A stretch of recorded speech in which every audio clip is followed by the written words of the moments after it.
नमस्कार, हलचल UP news में आपका स्वागत है। मैं लवकुश शर्मा। आइए देखते हैं इस वक्त की बड़ी खबर। नगरीय निकाय चुनाव में भागीदारी पार्टी ने दूसरी सूची की जारी।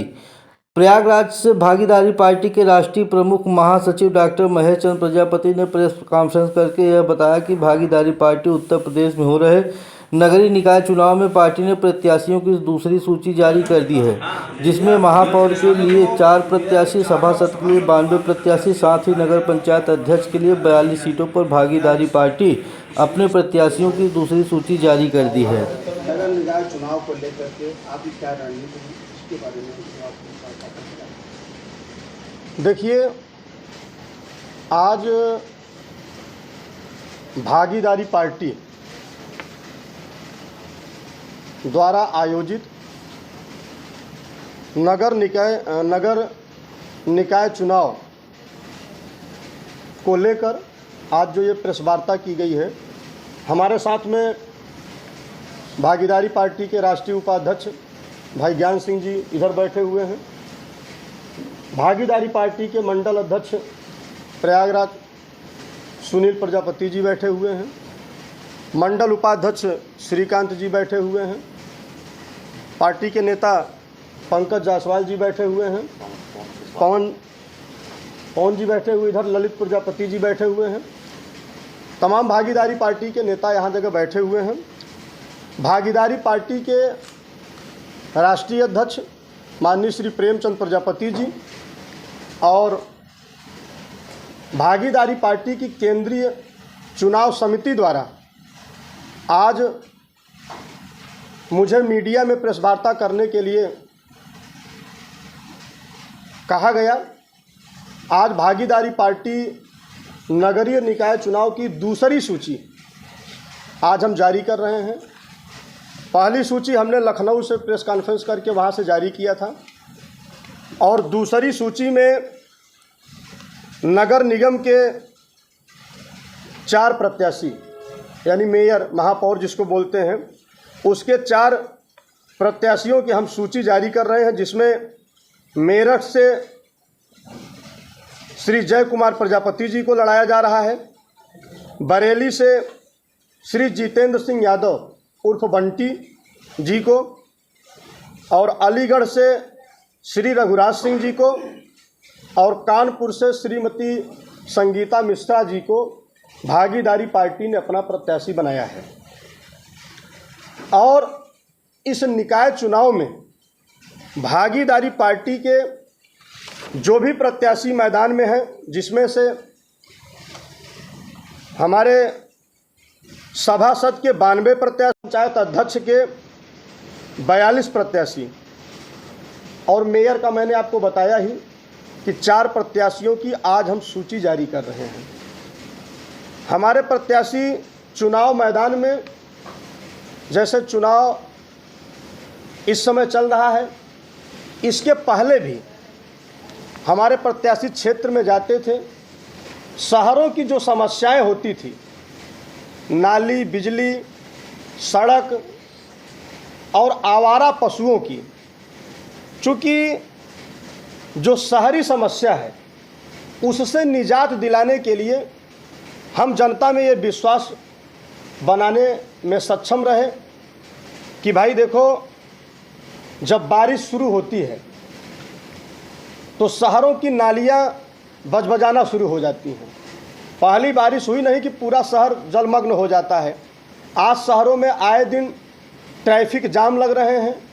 इससे कैसे निजात पाया जाए, और छोटे छोटे बच्चे जब स्कूल घर से निकलते हैं स्कूल के लिए, तो जो आवारा पशु शहर में घूम रहे हैं, उनसे आए दिन सड़क दुर्घटनाएं हो रही हैं। बच्चे दुर्घटना का शिकार हो जा रहे हैं, बुजुर्ग दुर्घटना का शिकार हो जा रहे हैं।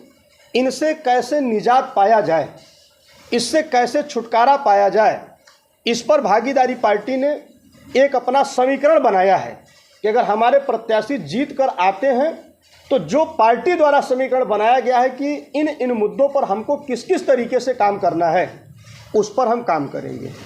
और सबसे बड़ी समस्या बिजली की है। शहरों में रात में बिजली गुल हो जा रही है गर्मी में, 2-2 घंटे बिजली नहीं आ रही है। और उससे बड़ी समस्या है, हम चाहते हैं कि शहरों में मुफ्त बिजली सरकार देने का कार्य करे, उसके साथ साथ ग्रामीण की भी बात करते हैं। ऐसा नहीं है कि ग्रामीण की बात नहीं कर रहे हैं।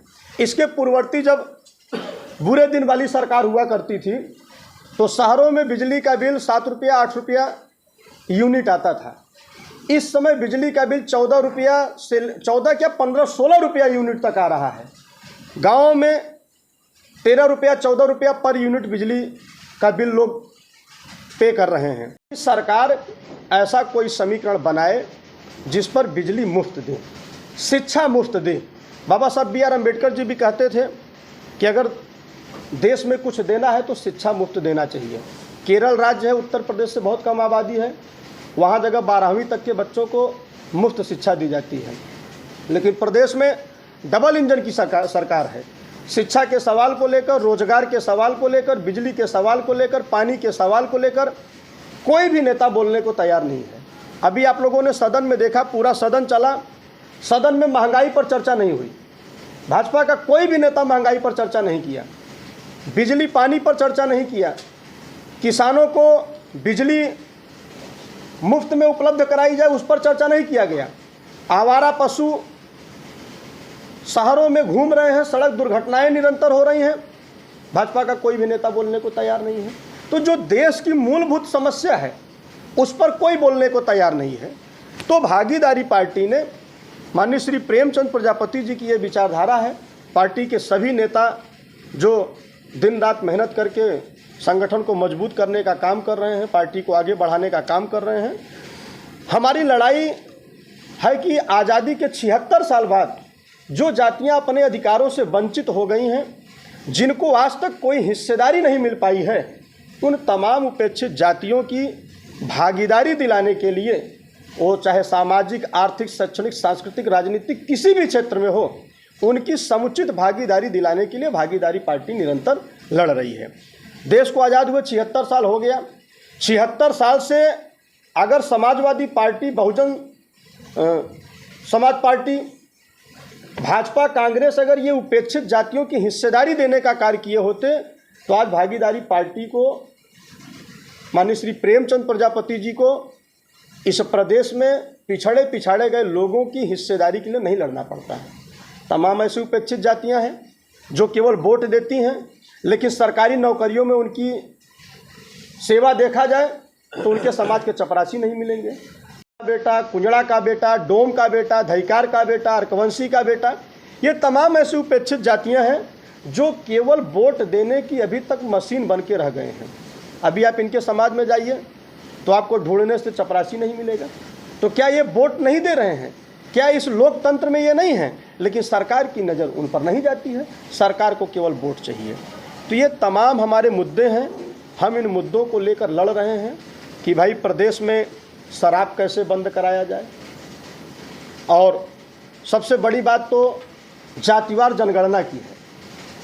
हम चाहते हैं कि भाई आपका पड़ोसी राज्य बिहार में जातिवार जनगणना हो रही है, तो उत्तर प्रदेश में इसकी कवायद क्यों नहीं तेज की जा रही है? भाजपा का कोई भी नेता क्यों नहीं बोल रहा है? अगर आज जातिवार जनगणना करा दिया जाए, अगर जातियों की गिनती हमको पता हो जाए, चूँकि बाबा साहब B.R. अम्बेडकर ने जो संविधान में हम लोगों को एक सिस्टम दिया है, 1931 के बाद से कोई जाति जनगणना नहीं हुई। अगर ये जातिवार जनगणना करा दिया जाए, अगर जातियों की संख्या हमको पता हो जाए कि किस जाति की कितनी संख्या है, तो उस जाति का व्यक्ति अपनी भागीदारी, हिस्सेदारी के लिए सरकार से गुहार लगाएगा। तो हमको लगता है कि जो भी उपेक्षित जातियां हैं उनकी समुचित हिस्सेदारी मिल सकती है। बीते दिन प्रयागराज में अतीक अहमद और उसके भाई अशरफ की पुलिस कस्टडी रिमांड में हत्या कर दी जाती है, और ऐसे में सवाल निशान खड़े होते हैं कि पुलिस कस्टडी रिमांड में 4 दिन के लिए आती है कि अहमद और अशरफ की जो हत्या की गई, पहली बात तो हत्या करने का तरीका ठीक नहीं था। ये मैं नहीं कह रहा हूँ, ये प्रदेश की पूरी जनता कह रही है।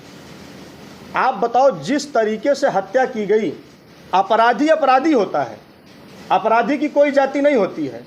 मैं देख रहा हूँ मीडिया में लोग हिंदू मुस्लिम की बात कर रहे हैं, जो अपराधी होता है उसकी कोई जाति नहीं होती है, उसकी एक जाति होती है, वो अपराधी है। लेकिन जिस तरीके से हत्या की गई, उस दिन 16-17 सिपाही साथ में थे। सरकार की ऐसी कौन सी मजबूरी पड़ गई थी कि रात को 10 बजे उसका टेस्ट कराया जा रहा है? दिन में भी कराया जा सकता था, पहली बात। दूसरी बात, जो अपराधी ने हत्या किया, हत्या करने के बाद पुलिस की तरफ से कोई फायरिंग नहीं की गई, तो कहीं ना कहीं ये संकेत दे रहा है ना कि हो सकता है सरकार की भी मिली भगत हो। और अशरफ ने यह भी कहा था बयान में अपने, आज के 15 दिन पहले आप लोगों ने देखा था कि कई ऐसे नेता और अधिकारी हैं जो मेरी हत्या कराना चाहते हैं। देखिए, मैं चाहता हूं, मैं सरकार से ये अपील करता हूं कि उत्तर प्रदेश में कोई ऐसा कानून बनाओ जो इस तरीके के अपराधी हैं, जो जघन्य अपराध करते हैं, किसी की सरेआम हत्या कर देते हैं, किसी की बहन बेटियों के साथ रेप कर देते हैं। प्रदेश में एक ऐसा कानून बने कि ऐसे अपराधियों को जेल में बैठाकर खिलाने की व्यवस्था न की जाए। बहुत ऐसे देश हैं, सऊदी अरब में चले जाइए, ऑन स्पॉट वहाँ जगह फैसला दिया जाता है। तो प्रदेश में एक ऐसा कानून बने कि इस तरीके के जो अपराधी हैं, एक कोर्ट कचहरी वाला सिस्टम बंद किया जाए। अगर जघन्य अपराध करता तो उनका सीधे इनकाउंटर किया जाए। ये दिखाने की जरूरत नहीं है कि अपराधी ने जो है पुलिस के ऊपर फायर किया, तब पुलिस ने जो है उसके जवाब में फायर किया, उसमें वो मुठभेड़ में मारा गया। ये बताने की जरूरत ना पड़े। एक ऐसा कानून प्रदेश में बनना चाहिए। और बाबा जी की जो ठोकों की नीति है, देखिए, भागीदारी पार्टी और मैं इसका घोर विरोध करता हूँ। इसलिए विरोध करता हूँ कि बुलडोजर बाबा का जो बुलडोजर चल रहा है वो गरीबों पर भी चल रहा है, गरीबों के घर उजाड़े जा रहे हैं। तो कम से कम किसी के ऊपर बुलडोजर चलाने से पहले आपकी पार्टी पूरे प्रदेश की दवा कर रही है। और देखा जाए तो जिस प्रकार से भारतीय जनता पार्टी धारा 124 जगह पर पूरे प्रदेश में चुनाव करा रही है, कहीं न कहीं अन्य पार्टियों के लिए बहुत बड़ी समस्या होती है। इसके बारे में क्या कहना है? देखिए, गवर्नमेंट की जो नीति है अतीक और अशरफ के मर्डर को लेकर के, कहीं न कहीं इस पर बड़ी एक साजिश थी। रहा जहाँ तक सवाल धारा 144 की, क्योंकि जनता भी इस बात को जानती है, इस समय को लेकर के कानून की व्यवस्था को ध्यान में रखते हुए हमारे सारे कार्यकर्ता क्षेत्र में डोर टू डोर उतर करके अपने कार्य को पूरा कर रहे हैं, जनसंपर्क कर रहे हैं। और इस चुनाव को लेकर के सरकार को एक बड़ा ऐतिहासिक जवाब भी मिलेगा। और महंगाई को लेकर के, शिक्षा को लेकर के, स्वास्थ्य को लेकर के हम लोगों ने जो अभियान चालू किया है, इस अभियान को पूरा करने के लिए भागीदारी पार्टी भी पूरी तरह से कार्यरत है। नगर निकाय चुनाव है, टाइम चल रहा है, सामने लोकसभा चुनाव है। अभी जो आप प्रत्याशी प्रदेश में उतारे हैं, इस मुद्दे को लेकर आप चुनाव लड़ेंगे। आपका मुद्दा क्या होगा जिससे कि जनता आपसे प्रभावित हो सके, और आपका एजेंडा क्या होगा? देखिए, लोभ की सरकार जनता सब जानती है कि कौन लोभ दे रहा है। भागीदारी पार्टी पी जो है जनता के बीच में एक एक चीज़ों को जाके बताना चाहती है कि महंगाई को लेकर के, शिक्षा को लेकर के, बिजली को लेकर के, स्वास्थ्य को लेकर के जितनी सारी समस्याएं हैं। आज किसान हमारा जो है जल के लिए परेशान है। बिजली का बिल इतना हाई आता है, 13 रुपये 14 रुपये यूनिट उनका बिल आता है। और इस तड़पती हुई मतलब कि गर्मी में जब किसान हमारा अपना बिजली का बिल पेड करता है तो जितना भी खेती उपजाता है वो पूरा नहीं कर पाता, जिसके दम पे पूरा दुनिया चलता है, पूरा विश्व चलता है। अन्न के दम पे किसानों के साथ हुए अत्याचारों का जो विरोध है, इन सब मुद्दों को लेकर के हम ऑलरेडी मैदान में हैं। और 2024 में भी इसका बीजेपी सरकार को भरपूर जवाब मिलेगा। योगी जी ने कहा था कि अप्रैल 1 वीक से किसानों के नलकूप का जो बिल है माफ़ कर दिया जाएगा, और हर घर नल कल की योजना चल रही है।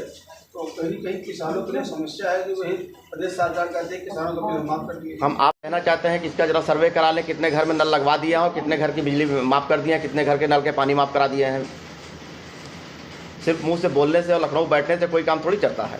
योगी जी सरकार की बात, अगर आपकी सरकार बनती है भागीदारी पार्टी की, आने वाले चुनाव के बाद जो है आपकी सरकार का अगर गठन होगा, तो आपकी सरकार महंगाई और बेरोजगारी को लेकर युवा के साथ में क्या जन जन तक उतर करके एक एक मतलब कि कार्यकर्ता नीचे उतर करके लोगों की समस्याओं का समाधान करेगा। अभी आपने एक बात कही अतीक और अशरफ की, तो प्रयागराज में जो अभी हत्याकांड हुआ है, इसके बाद देखिए प्रयागराज में जो है बल्कि उत्तर प्रदेश में पूरे 5 जिले को कमिश्नरेट किया गया है। उसी 5 जिले में एक जिला प्रयागराज भी आता है और यहाँ पे कमिश्नर भी नियुक्त किए हैं, रमेश शर्मा नाम है पुलिस आयुक्त प्रयागराज के। तो पुलिस कस्टडी में 4 दिन के रिमांड पे था अतीक और अशरफ। तो अतीक और अशरफ के साथ साजिश हुआ है, ये हम नहीं, पूरा देश आप सबके माध्यम से जो देख रहा है वो कह रहा है।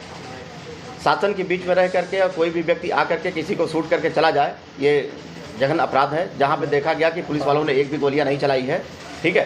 अपराधी के खिलाफ कुछ एक्शन लेना चाहिए, लेकिन वो गवर्नमेंट जिस कानून के तहत होना चाहिए वो कानून का इस्तेमाल नहीं किया, उन्होंने कहीं ना कहीं बड़ा अपराध किया इसका।